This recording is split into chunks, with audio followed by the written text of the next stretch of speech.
নমস্কার বন্ধুরা, আমার চ্যানেল স্টাডি অফ মাইন্ডে তোমাদের স্বাগত জানাই। আজকের যে ভিডিওটি হচ্ছে যে ক্যালকাটা ইউনিভার্সিটির যে মাইগ্রেশন সার্টিফিকেট, তো তোমরা নিতে গেলে কি কি ডকুমেন্টস তোমাদের লাগবে, ফিস কত, তাই নিয়েই এই ভিডিওটি। চলো ভিডিওটি শুরু করা যাক। ভিডিওটি যদি ভালো লেগে থাকে তাহলে লাইক, কমেন্ট, সাবস্ক্রাইব করে দিও। সবার আগে তোমাদের লাগবে অ্যাপ্লিকেশান ফর্ম, মানে মাইগ্রেশনের অ্যাপ্লিকেশান ফর্ম। তারপরে হচ্ছে এসবিআই কালেক্ট থেকে যে ফিস পেমেন্ট করেছো তার রিসিপ্ট কপি, রেজিস্ট্রেশন সার্টিফিকেটের অরিজিনাল এবং জেরক্স। তারপরে তোমাদের মার্কশিট, যেটা যদি 6 সেমিস্টারের মার্কশিটটা হয় তো ওটার জেরক্স করে নিতে পারো, এবং সমস্ত সেমিস্টারের মার্কশিটটার অরিজিনাল কপিটা নিয়ে যেও। আর অনেক কলেজে দেখবে যে কি তোমাদের অ্যাডমিট কার্ড চাই, তো অ্যাডমিট কার্ডের জেরক্স করে নিও। আর হচ্ছে অ্যাডমিশান প্রুফ, মানে ধরো তুমি কোনো ইউনিভার্সিটিতে ভর্তি হলে, সাপোজ ধরো ওয়েস্ট বেঙ্গল স্টেট ইউনিভার্সিটিতে ভর্তি হলে বা রবীন্দ্রভারতীতে ভর্তি হলে, তো অ্যাপ্লিকেশান ফর্ম এবং ভেরিফিকেশানের পরে যে দেয় না, যে চালানে মানে অ্যাপ্লিকেশান অ্যাডমিশান হওয়ার পরে যে ভেরিফিকেশান হয়, তো সেই অ্যাডমিশানের ফর্মটা তোমাদেরকে দিতে হবে। এই কটা জিনিস লাগবে। এই কটা জিনিস হলে তোমাদের আর কোনো অসুবিধা হবে না।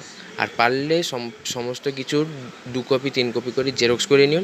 বিশেষ করে অ্যাপ্লিকেশান ফর্মটা 2 কপি জেরক্স করো। একটা প্রিন্সিপাল রাখতে পারে, প্রিন্সিপাল স্যার যিনি থাকবেন ওনারা রাখবেন। আর অফিসেও তোমাদের কলেজের অফিসেও জমা রাখতে হয়, মানে ওনারা প্রুফ হিসেবে নেয়। ঠিক আছে, তো আমার ক্ষেত্রেও দুটোই নিয়েছিল, একটা অফিসে জমা নিয়েছিল আর একটা প্রিন্সিপালের রুমে ওখানে এরকম জমা নিয়েছিল, যে ওদের কলেজেও তো প্রুফ হিসেবে রাখতে হবে, তো প্রুফ হিসেবে জমা নিয়েছিল। তো এবার দেখো ফর্মটা তোমরা কীভাবে ফিল আপ করবে। 1 নম্বর পয়েন্টে যেটা আছে ওখানে তোমাদের নাম লিখতে হবে। 2 নম্বর পয়েন্টে তোমার বাবা বা মায়ের নাম। তারপরে 3 নম্বর পয়েন্টে রেজিস্ট্রেশন নাম্বার লিখবে এবং ইয়ারটা দেখবে, রেজিস্ট্রেশন সার্টিফিকেটে ইয়ারটা দেওয়া থাকে। তারপরে হচ্ছে তোমার 4 নম্বর পয়েন্টে অ্যাড্রেসটা দেবে। 5 নম্বর পয়েন্টে তোমার ডেট অফ পেমেন্ট, মানে যেদিন তুমি পেমেন্ট করবে ওই ডেটটা দেবে। তারপরে 6 নম্বর পয়েন্টে তোমার কলেজের নেম। 7 নম্বর পয়েন্টে হচ্ছে এক্সামিনেশনের যে জায়গায় আছে না, ওখানে তোমরা বিএ, বিএসসি, বিকম দেবে, দিয়ে 6 সেমিস্টার লিখবে। তারপরে রোল নাম্বারের নিচে সিইউ রোল নাম্বার লিখবে। আর ইয়ারটা জায়গায় যেই বছরে তোমরা গ্র্যাজুয়েশন কমপ্লিট করেছো ওই ইয়ারটা দেবে। কেউ যদি 2023-এ কমপ্লিট করো 2023 দেবে। তারপরে হচ্ছে রিজন অফ মাইগ্রেশন, ওটা দিলে ও যেখানে আছে, মানে হচ্ছে তোমার 8 নম্বর পয়েন্টে ওখানে দেবে যে হায়ার স্টাডিজ, তো আমি ওরকমই দিয়েছিলাম, দিয়ে ব্র্যাকেটে তোমরা যে ইউনিভার্সিটির আন্ডারে ভর্তি হচ্ছ সেটা দিয়ে দেবে। তারপরে 9 নম্বর যে পয়েন্টটা আছে সেটা হচ্ছে যে প্রেজেন্ট তোমার কলেজ, মানে কেউ যদি ধরো সাপোজ ধরো বঙ্গবাসীতে পড়ো, তো 9 নম্বর পয়েন্ট আর 6 নম্বর পয়েন্ট দুটোই এক, তো কলেজের নামটা ওখানে দেবে। আর 10 নম্বর পয়েন্টটা কিছু লেখার দরকার নেই। আর তারপরে দেখবে যে সিগনেচারের অ্যাড্রেস দেওয়া, যেখানে দেওয়া আছে লাস্টে, তো ওখানে সিগনেচারের অ্যাড্রেস দেবে আর নিচে ডেট দিয়ে ওটা জমা দিয়ে দেবে। আর ফিস পেমেন্টের যে রিসিপ্টটা দেখো পুরো এরকমই, তোমরা গুগলে সার্চ করবে এসবিআই কালেক্ট, করার পরে দেখবে চলে আসবে। এবার এখানে এডুকেশনাল ইনস্টিটিউশনে যাবে, যাওয়ার পর এখানে স্টেট সিলেক্ট করবে ওয়েস্ট বেঙ্গল। তারপরে ক্যাটাগরি এডুকেশনাল ইনস্টিটিউশন, ওখানে ক্যালকাটা ইউনিভার্সিটি লিখবে। ক্যালকাটা ইউনিভার্সিটি লেখার পরে চলে আসবে Calcutta university online payment, click করবে।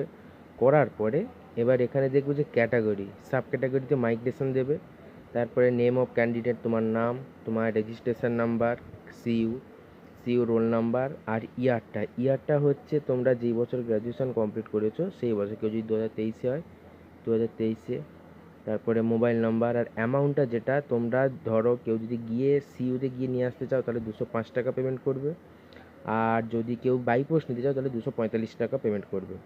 করার পরে এবার এখানে রিমার্কসে যাবে, রিমার্কসে হচ্ছে হায়ার স্টাডিজ লিখে দেবে। তারপরে নিচে তোমার নাম, তোমার date of birth, mobile number, তারপরে ইমেল আইডি, তারপরে I have read terms and condition, ওখানে ক্লিক করবে। করার পরে নিচে ক্যাপচা দিয়ে নেক্সট করবে। নেক্সট করার পরে এবার তোমাদের পেমেন্টের অপশান, গুগল পে, এইগুলো দিয়ে পেমেন্ট করতে পারো। তো তোমাদের একটা কথা বলবো যে তোমরা সাইবার ক্যাফে দিয়ে পেমেন্টটা করো। অনেক সময় হয় কি পেমেন্টে প্রবলেম হলে তোমাদেরই পেমেন্ট আটকে যাবে, তো সব থেকে ওটা সাইবার ক্যাফে দিয়ে করো।